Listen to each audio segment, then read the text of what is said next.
Guest posting versus link insertions. What exactly do we mean this? When we first set out on the mission of link building, we're quick to discover that building links massively scales your traffic. Most of the SEO discourse out there focuses on a very traditional white hat hypothesis that basically you should write great content and then hopefully attract links over time, because that's what Google wants you to do.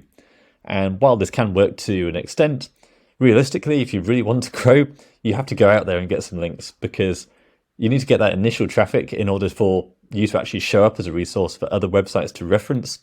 And for the vast majority of businesses, you're simply not going to be referenced as a source that often unless you're getting a serious traffic. So regardless of whether you're new business, old business, you want to focus on building links right away. When you first start out, you don't want to go too hard. You want to keep it looking natural. So start with your citations, basically local business directories, press release, and then maybe a few sort of guest posts, link insertions, something like that. But then over time, you want to ramp it up over time, because what you want to achieve is called link velocity, where Google's not only looking for you showing up on more websites and being recommended, but it wants to see that as your traffic goes up, you're being referenced more and more regularly. So to appear natural, you should really be getting more links over time. And that's why with my link building subscriptions, it's a simple monthly service, but what you'll find is that each pricing tier, you actually get a better price per link. So each time you double the links, it comes down 20% in terms of the price per link. Now, if you're not yet ready to pursue link building, but you do want more next level SEO insights like I share on my channel, but better because I can't share everything on YouTube, then go to my Ranking Revelations newsletter. I've got some great Black Friday deals coming up, both for my own service and for other services out there. And the Ranking Revelations newsletter will be the first subscribers to know about that. My own offer will be a big, unusual discount on my link building services. But because of that, I've only got a very limited handful available. So they're going to get booked up very quickly. It might not even get to a public shout out on YouTube. It might only be to that newsletter. But if you do have a budget and you don't want to figure it out yourself, you can go straight to apply, fill in your details here, and my team will get back to you and work out how we can get you ranking on Google. But let's get back to the topic at hand, which is, should you do guest posting? Should you do link insertions? And what's the deal here? What's this all about? So years ago, the idea of link building basically existed around, we're going to contribute to other blogs as a guest blogger, and then we'll get a link back, normally in your bio at the bottom of the post, saying you're the sponsored author and you're from this brand, here's a link to their homepage. Of course, plenty of people took that step further. They wanted keyword-rich anchor text within the article, and there's nothing really wrong with that either. But over time, that's become really commodified. Google has consistently shown that links really do matter, even though Google now says that links are no longer a top 3 ranking factor. You look at any search result and you can see these really powerful high DR sites with lots of links, even in what used to be traditional affiliate niches like best lawnmowers for small gardens.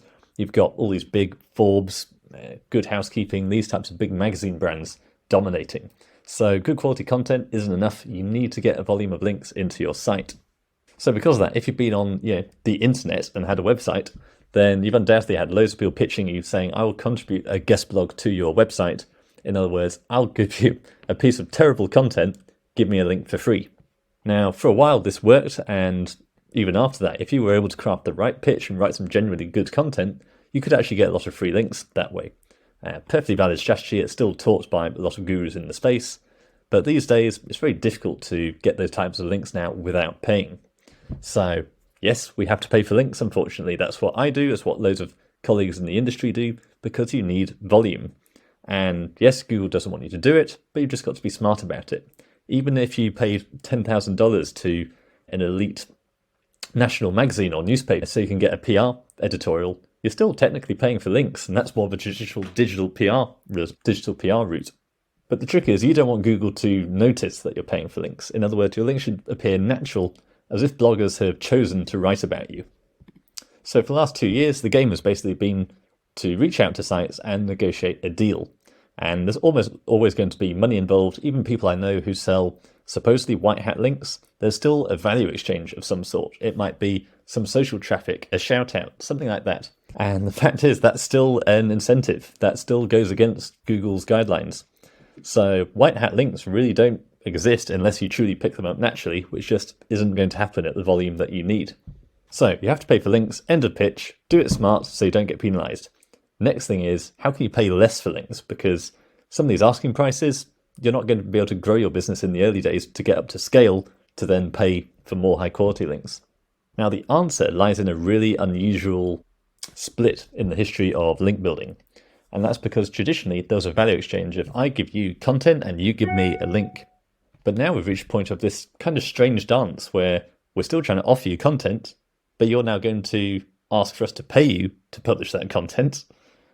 And then so suddenly you can sort of turn around and say, why am I doing you the content then if I've just got to pay for the link anyway? And the crazy thing is, typically if you pay just to insert a link on an existing post, it's going to be cheaper than the guest post. Why? Well, I understand, because in my day jobs in the past, working in major companies, when people reach out for a guest post, your manager might say, great, we get some good content, that sort of thing. But then what you get is this really terrible piece of content where you've got to go through and proofread and edit it.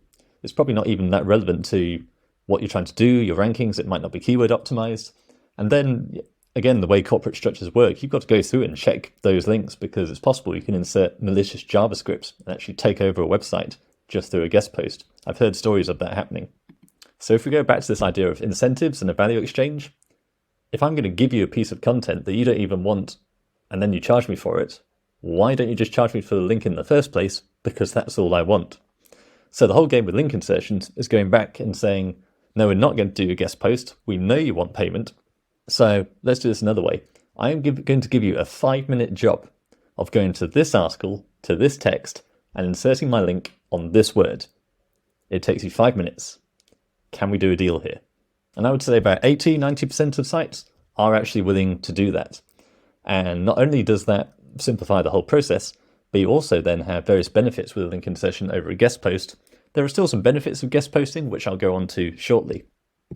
But you then enter this very interesting negotiation where I know I'm giving you a 5-minute job. So you might be asking for $200 to insert a link. So if I come back and say, no, I will only give you $100, this person then has a choice. This might be a small mum blogger who makes a couple $100 a month on banner ads. Suddenly they've got this choice of, they've asked for $200 for the link. We're there with cash offering them $100, and it's a 5-minute job. I think even I, at my current level, would still take that deal. Yes, I get loads of link requests where they're saying their budget is $5 and they can get in the bin. But $100, $200, there's always room to negotiate there. And this is exactly how I started my agency, because I was building these links for my own website, I had my screening process, so I already had a big portfolio of sites. And the idea was, once we negotiated with one website and got a really good deal, that could apply to basically all my websites. So I said, I don't just want one link from you. Can we do a bulk order? So I've negotiated you down a little bit, but now can you insert 5 links on these pages? I've laid out all the steps for you, and I want 5 of them. So you said $100 per link. Well, for 5, what about 400? So now we're down to $80 per link. And that then gets very interesting. So that then made it perfectly reasonable to then start getting a few clients, because my experience of other SEO agencies out there was link building is a very low standard. Most agencies will just resell other link builders. You never really know where the links are actually coming from, because resellers upon resellers upon resellers. So in my case, I was going full stack, going straight to the source, negotiating directly with the webmasters. And so it was quite a simple formula of, why don't I get a few clients? If anything, it meant I had more leverage with the website owners, because I'm no longer negotiating for 5 websites.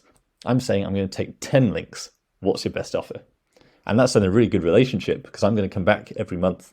This is not a website that's going to take down our link in 2 weeks because they know we're just a website that's going to disappear again. We've built a relationship and we're going to keep coming back, giving them business.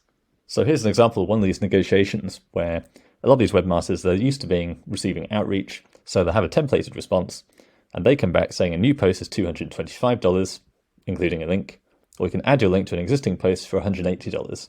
So already there's a reasonable discount there. And again, it blows my mind, the idea that it used to be you give content, you get something in return. Now, if you give content, you get a higher price than just asking for the link in the first place. But also, a link in an existing post, $180. Let's see if we can work on that. Now, this is literally our process. We go back and we really lowball them.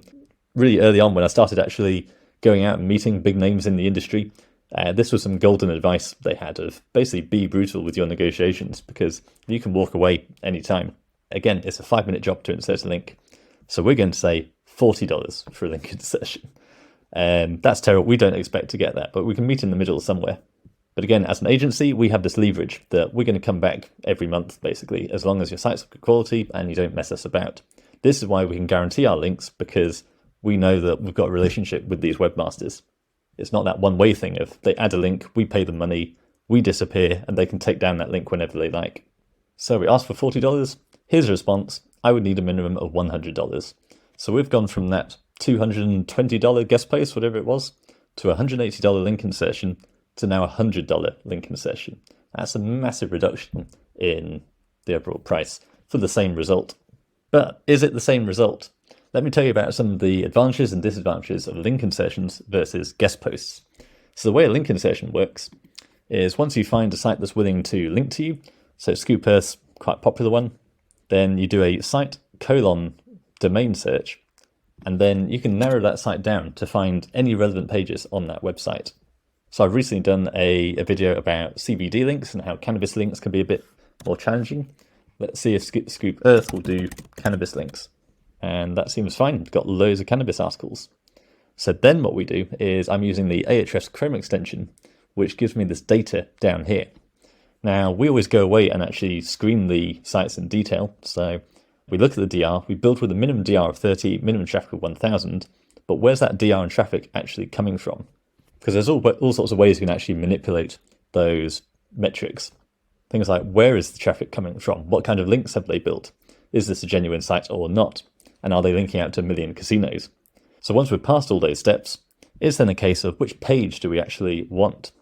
So what the Chrome extension tells us is things like the referring domains to the actual page level. So we can look at the DR and the referring domains to the site, but we're interested in the page because there's a saying that Google ranks pages, not websites. So actually, when you're getting a link, it's more about how powerful that page is on the site. Yes, we want a minimum DR of 30, but how much power is that page actually inheriting? And also, is that page actually ranking for anything? So here we can see Cannabis and Cars Exploring 2 Cool. This has got a UR of 1 because it's got 97 referring pages, only one link. That looks like some spam software to me, but just an example, you can see this page is therefore slightly more powerful than others which don't have any links. This one's slightly more interesting, so Gushmint's cannabis strain. It's got 4 referring domains pointing at the page. So what that means is if we place a link on that page, we get more power because this page has actually got links pointing at it, as well as being on a powerful website. Now it gets interesting. So URL rating of 4. So we talk about domain rating, that's the power of the site, but really it's more about URL rating. How powerful is the page? So this is 4, because it's got this referring domain that's actually put 97 links to this article. But what about traffic? If we come down here, Best Cannabis Grow Book, top 5 reviewed by expert, this is ranking for 12 keywords. Now, generally, again, it's all a process. We factor all these when we build the links, but generally, I'd be tempted to go for the page that's actually starting to get rankings, because a page with traffic is always going to be more powerful. But we've also got to factor in relevance. So look at the title, look at the content. So basically, we're factoring the relevance of the content to what you're linking to, the page power based on links of the page, and any traffic that the page is getting. Is it actually ranking for relevant terms? Those 3 make a really interesting dynamic, and that's how you can decide which of these pages you want to insert a link on. So again, whatever site you found that's willing to link to you, you can just go away and see if you can find a page on that site that's relevant to you, that has some power. And this is the beauty of link insertions, in that not only do they tend to be cheaper, but also you can get these pages that already have power. So your gateway to crypto, this page is ranking for 7 keywords. So if I insert a link on that page, so I say to that webmaster, please link to my Bitcoin site from this page, then that's going to be a pretty good link, because not only is it on a DR73 that's getting 75,000 visitors a month, it's also ranking for 7 keywords. So it's a good page, Google likes it, it's going to trust the recommendation that page has made to your website. Now, for a long time, link insertions were my main strategy because it seems like a no-brainer. But for one thing, you're dealing with a bit of a footprint in that if Google sees suddenly all your links are just popping up in all these existing articles, then arguably that's traceable.